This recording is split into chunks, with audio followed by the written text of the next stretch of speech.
Hello, everyone. Feel free to comment below with your experiences, your thoughts, anything you'd like to add, questions, suggestions. It's all good. So I went down my very first MLM rabbit hole on YouTube. Saw some videos that were specifically, I was looking for videos that was critiquing it, making fun of it, bashing it. It's kind of surprising it's the first time I did that. I mean, I've been in an MLM for over 14 years now. I got in 2007. It's late of 2021 at the time of this live feed. And I went down my first rabbit hole to see what everyone's criticizing about something I've been personally involved in for over 14 years. And a lot of it, to my surprise, I actually agreed with. I wasn't completely surprised because there are a lot of obnoxious MLM'ers out there. And truth be told, there's a large plurality of them that I will not hang out with because they're so obnoxious, the koolaid drinkers and so on. Hello, Kathy. Nice to see you. I love live feed. So I wanted to do a video because it's a very interesting topic matter and I'm just completely enthralled by it, so to speak. So the focus of the videos I've seen so far, I haven't seen a whole lot, but it's mostly on the behaviorisms of people that are in it, basically describing them as cult-like, and there's a lot of truth to that. A lot of events I don't even like to go to, like generic, some of them are good, and some of them not so much. They get a little annoying. Some events have a mixture of people who are completely bonkers out of their mind in a way that is very unattractive. And then there's other people that are really great. So just like any other thing in life, it's a mix of all different kinds of people. And MLM is just a reflection of real life. In real life, there's a mix of all different kinds of people. MLM is it's the same thing. But there is a particular cultish-like thing surrounding MLM. And I blame that on people because everything is people-driven. And there's a lot of it out there. I choose not to hang out with those people, whether it's a religion, whether if they're an MLM or whatever the case may be. So the focus being mostly on the behaviorisms and describing them as cultist-like. The one that I got into 14 plus years ago, one big reason for me deciding to get into that one is because I went to that event fully expecting for sure that I was going to walk into a room full of a bunch of Kool-Aid drinkers trying to push that stuff onto me, cultist-like people, and it didn't happen. I was really taken by surprise. There were some other big reasons I got into it too. Like the product made sense to me. My girlfriend at the time was doing it, and so I saw she was doing really well, and she wasn't an infomercial where I could question, like, are you lying and manipulating? So it was all real, but the brick that broke the camel's back for me was going to an event of this particular company that I got into, and there weren't any Kool-Aid drinkers there trying to push that stuff on me, acting obnoxious and weird and cultist-like. It was a nice change of pace. And before that, truth be told, a few years or several years before that one, I actually tried another MLM company. I was much younger, more naive, and that one was totally cultist-like. I was like, oh my God. But because I was so young and naive, I think I was like 22 at the time I tried my first MLM. I didn't know about that kind of thing. So I signed up for it and regretted it. I didn't stay in it very long. I'm glad that one didn't work out because that was a perfect example of what I hate about the human race in general, right? But this second one I tried and the last one 14 years ago, yeah, that was a good deal in my opinion. So I went for that one. So my major disagreement with the videos that I saw was they looked at everything in a binary vision, like black or white, good or bad.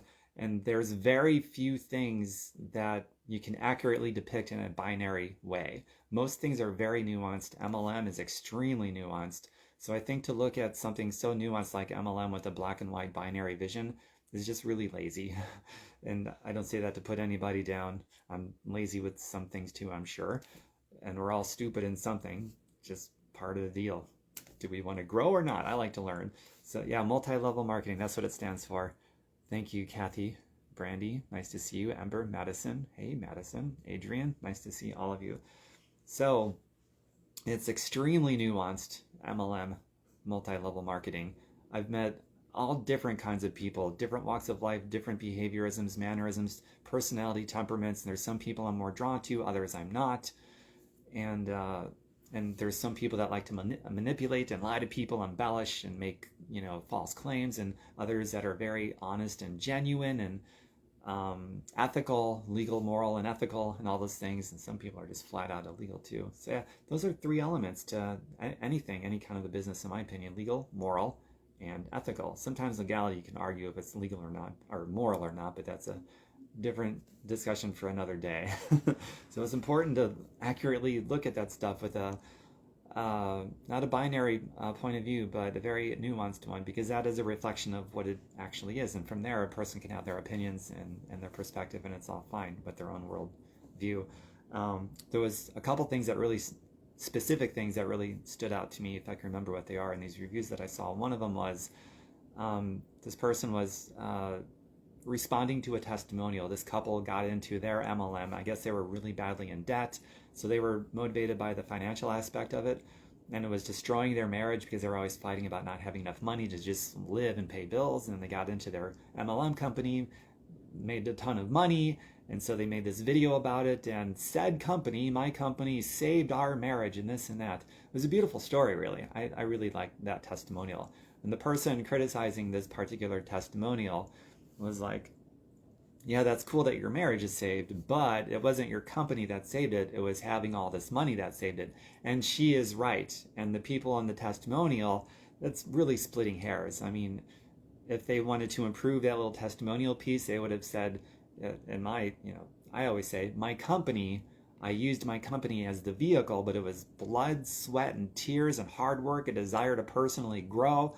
That's what did it, but it was the company as the vehicle. So that's how they should have changed the wording of that video. But that's splitting hairs. If I see someone say, my company saved my life or whatever, it did this for me, and I'm not going to give them a hard time about it. If they come to me asking for a better way to communicate themselves, sure, I'll help them out, but that's really splitting hairs. But yeah, technically, and I'm very aware of this in my own videos, I've been doing this a while, so I know what to say accurately. It's like, my company, I've made tons of videos in this, my company, I used it as a vehicle to get myself healthy, super fit, to buy all these houses, to fire my boss, to travel, and all these things are true.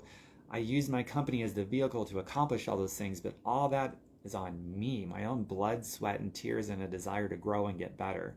That's what did it. The company was a vehicle, a good vehicle, one I love recommending to people, but that's a major difference. And the reviewer of that testimonial kind of missed that. I don't know if it was on purpose. I don't know if she was making a bad faith or a good faith argument. I have no idea.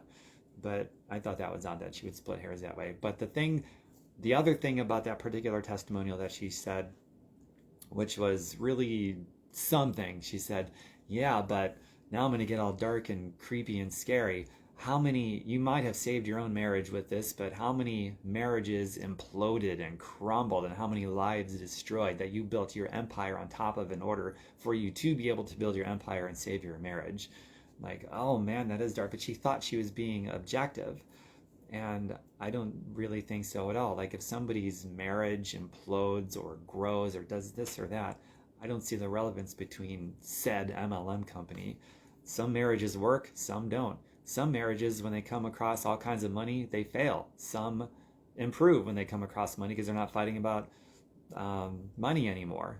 And same thing with people that lose it all, or people that don't have anything. Sometimes they got the best relationships, sometimes they got the worst relationships. So there's no common denominator there. So that point where she thought she was being really objective really was not objective at all. That's not an accurate reflection at all. There's no common denominator between how much wealth a couple has and if their marriage is going to work out or not. There's no common denominator at all. So that was a weird thing she brought up. And to make it sound like she was being objective, just patently not. It really wasn't. But it is a common thing for people to fight about. Like, when you don't have the money to just get by, I mean, you're only human. Sometimes it might, make you short-tempered, and relationships in general, not just marriages, the whole family and friends, whatever. So that does go a long way when you can at least cover all the basics and have some kind of a cushion for peace of mind. That is very real. And I thought that was a pretty cool testimonial that this other person didn't like at all, just wanted to poo-poo on. It was kind of funny. Another review that I saw that's really common is someone was reviewing a testimonial of a person who had just gotten into network marketing, MLM, multi-level marketing, and she's like, I just made my first $500 in 9 days. I'm like, wow, that's awesome, cool. And then the person reviewing that testimonial was like, wait a second, that's not a lot of money.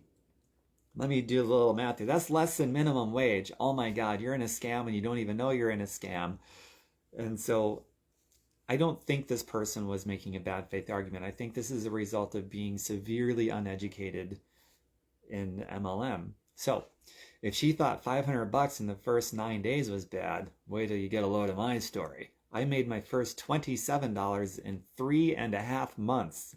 You want to talk about minimum wage? What is that, like $1? That's probably not even $1 an hour for what I put into that to get that $27. But here's so this is where people like me come in, because a lot of people don't know this. So I'm here to inform and educate. So with ordinary money, if you're working a lot and you made $500 in 9 days, that's horrible. That's awful. That's a broken system that's rigged against you. Ordinary money sucks.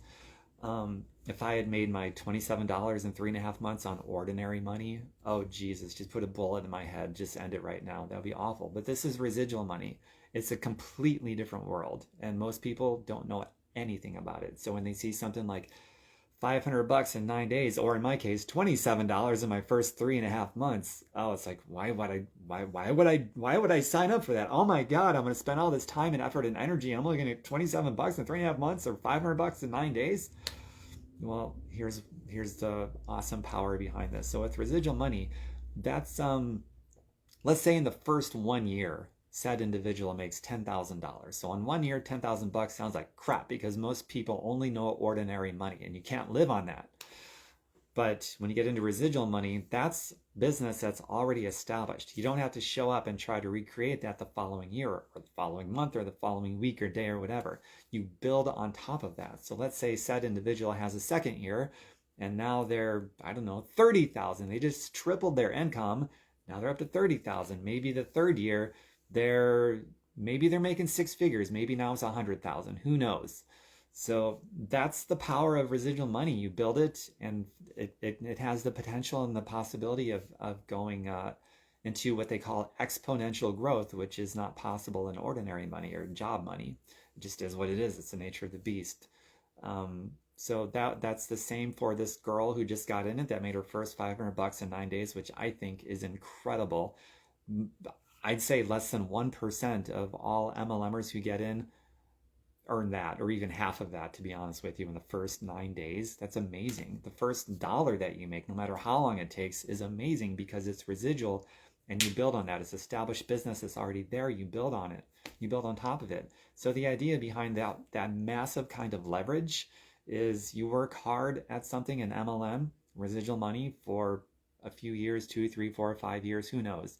And then you have something that can pay you handsomely for the rest of your life. And at that point, maybe you stop and you do something else, but your time is completely decoupled from that money, so you can spend your time doing whatever the hell you want. That's why I fired my boss. That's why I can travel. That's why I can do whatever. It's why I can do something like ride sharing, and every dollar I make goes into investment properties now. I don't live on any of it because I don't need to, because I got that leveraged residual income.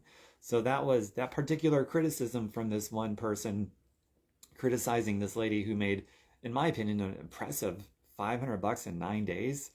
And that was awesome. The criticisms of that, or people who criticize the fact I made $27 in my first 3.5 months. It's just a severe lack of information of what residual money is, and how powerful it is, and how it just can dominate any job income you've ever had or ever will have, and giving you a life of freedom. It's pretty incredible. And those are the only ones I can recall off the top of my head that really, I guess, impacted me when I heard. It's like, whoa, I gotta use that as an opportunity to make my own video to inform people and share. And also just, I guess, weirdly come into agreement with the cultist part of it. That's a huge problem in the industry. So a lot of the industry I stay away from because of that. Not bad. So my whole method of operation of how I do mine, if I'm not a cult, you need to be a cultist to build it, but that's not true. You don't need. So how do you do it if you're not going to have a cultist personality? Well, my method of operation is I show it to people who are open to looking at it, like the product or whatever. And if they can have a conversation with me, if they're comfortable telling me what their goals are, then I can recommend a specific product that they look at that maybe lines up with their goals. And if they end up wanting to do it, great. If not, no big deal. I don't gaslight anybody. That's how you find out if you're like if you're looking at an MLM, the person you're talking to, the representative, maybe say no at first to just test the waters and see if they try to gaslight you. And if they don't try to gaslight you, maybe come back and say, you know, I've given it a second thought. Maybe this is for me. That's a really great way to test it out. Say no to the person at first and see if they get weird and try to gaslight you. That's advice from an MLM'er right here, from a guy who's in MLM. Say no at first. Say you're really not interested. See if you get gaslit, or see if you're accepted just as you are. I accept people as they are. If you want in, great. If not, no big deal. There are over 300 million people in the USA alone, and the company I'm in is also in other countries in addition to the United States. So I'm never going to not be able to find new people who are looking for what I have to offer. So it's fine, really, it's fine. And same thing with the business side, the MLM side. Somebody has a financial goal, they want some time freedom, they want more options in life. Just look at it. Here's what it's done for me. This is why I like it. Maybe I might share some other stories of other people that they can relate to, because I'm not a very relatable guy. I know that, so I have to use a lot of stories from other people. But just look at it, and if you want to do it, we'll do it. If not, no big deal. There's plenty of other opportunities out there, and from my perspective, there's hundreds of millions of people that are out there that I'll always be able to find new people that are looking for what I have to offer, whether it's on the business MLM side of things or the product side of things. So that is going to wrap up and conclude my video. Nice to see everybody here. Valerie, Brandy, Adrian, Kathy, Madison, everybody else. A lot of the names I can't see. Amber, Kathy again. Cool. Very cool. Take it easy, everyone. It's fun making these videos. My website, by the way, I'll give you two of them. TomBerkenmeyer.com, just like I spelled here on social media. And this one's relevant for this video. FireYourBoss.xyz, not .com. That one was taken. I couldn't get it. .xyz. FireYourBoss.xyz. And I'll use this as an opportunity to plug my own thing, just based on what I said. If you want to look at what I got, products or business-wise, let me know. And if you like it, we'll do it. If not, no big deal. I bet you could see yourself treating people that way too if you decide you want to do this. It's not a bad way to treat people. And stay away from the Kool-Aid drinkers. Find out who they are by saying no at first and see if they gaslight you. Bye for now. Mwah.